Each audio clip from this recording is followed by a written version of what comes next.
নরেন্দ্র মোদী পশ্চিমবাংলায় এই মুহূর্তে ঘুরে বেড়াচ্ছেন, বিভিন্ন জায়গায় সভা করছেন, কোথাও ঝালমুড়ি খাচ্ছেন।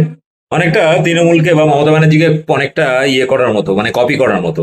এরপরে যেটা হয়েছে যে আজকে নরেন্দ্র মোদী সভা করে যাওয়ার পর গোয়াল ঘরে গন্ডগোল লেগে গেছে। টাকা পয়সা নিয়ে নিজেদের মধ্যে ঝামেলা। এদেরকে দেখে কি মনে হয় এরা পশ্চিমবাংলায় শাসন করবে, না নিজেদের মধ্যে মারামারি শুরু করেছে? দেখুন ভাইরাল ভিডিও এবং ব্যাপক শেয়ার করুন।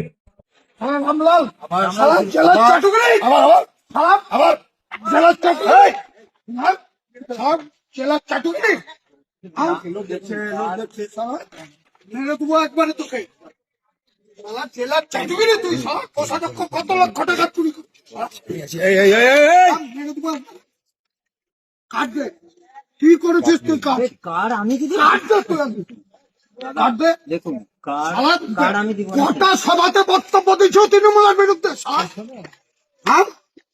কটা সভাতে বক্তব্য দিচ্ছ তুই? কটা সভাতে বক্তব্য দিচ্ছ? এই লোকটা লক্ষ্মী সেনের বিরুদ্ধে কালকে বলেছে, এই লোকটা সূর্যাস্তের বিরুদ্ধে বাস স্ট্যান্ডে বলেছে। সালা দালাল ওর সারা গোত্র পেতে দেবো কেশিয়ারি মোড়ে আবার যদি দেখতে পাই। সালা দালালি ভদ্রভাবে চলে যাও সালা দালাল।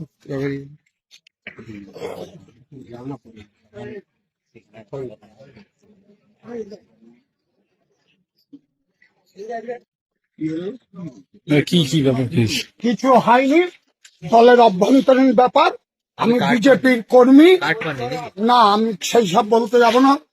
আমি বিজেপির কর্মী, রমা প্রসাদ গিরি আমার ক্যান্ডিডেট। আমরা 23 তারিখ ভোটের মাধ্যমে তৃণমূলের বিসর্জন দিচ্ছি, দেব।